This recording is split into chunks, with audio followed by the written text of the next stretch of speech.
An electrolytic cell can be defined as an electrochemical device that uses electrical energy to support a non-spontaneous redox reaction.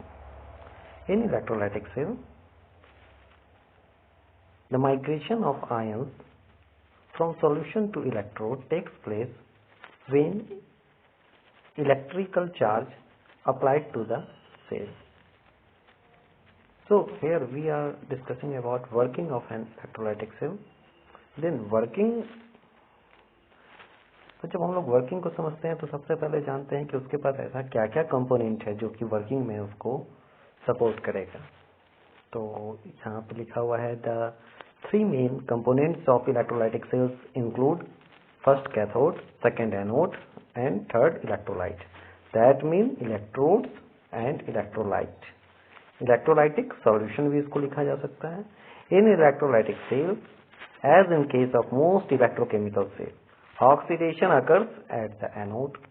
Oxidation जो होगा वो anode पे होगा. Loss of electron at anode and reduction occur at cathode. That mean gain of electron at cathode. The cell reaction of electrolytic cell are non spontaneous. That mean chemical change occurs after supply of electricity.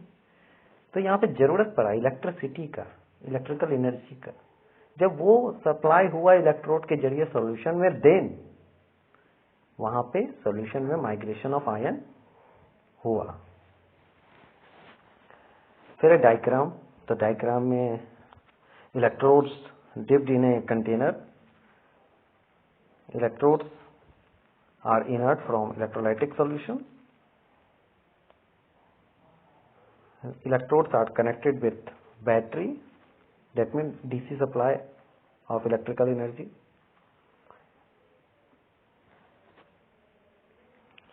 अब electrolytic cell को समझने के लिए आता है Faraday's law. Faraday's law electrolytic cell पे depend करता है.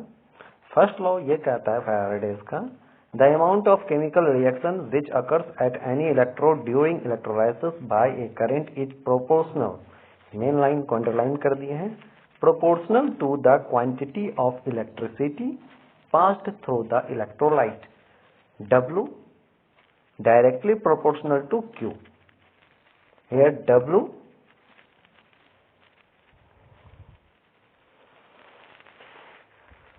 and Q, then W is equal to deposition, W is equal to weight of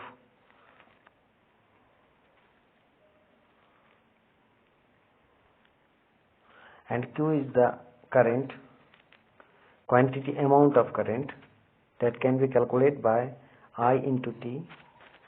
I is the current and Q is and T is the time second. The amount of current, how much amount of current passed in a T second is the Q.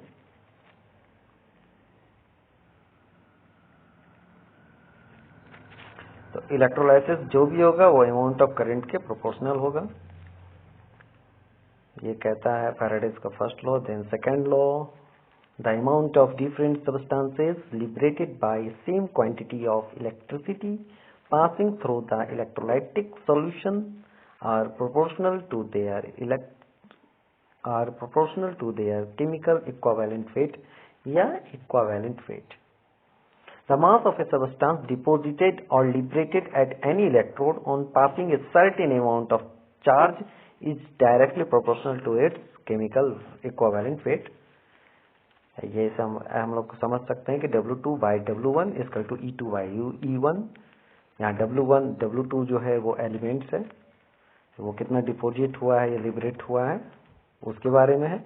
और E1 और E2 जो है वो equivalent weight है 1 और 2 element का. तो first law electrolysis को वो बताता है कि इलेक्ट्रोलाइसिस जो भी हो रहा है वो उतना ही होगा जितना इलेक्ट्रिसिटी का पास किया गया है, अमाउंट ऑफ इलेक्ट्रिसिटी पास.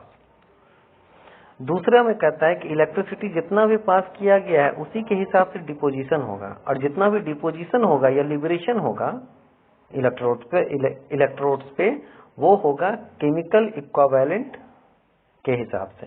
अब यहाँ पे क्या है कि W2 W1 का मतलब ये है कि यहाँ पे इलेक्ट्रोलाइट एक से ज्यादा है, 2 बार है, 4 है, तो वो अलग अलग इलेक्ट्रोलाइट्स का वो इक्विवेलेंट वेट के हिसाब से डिपोजिशन होगा। ये फैराडेज का सेकेंड लॉ कहता है।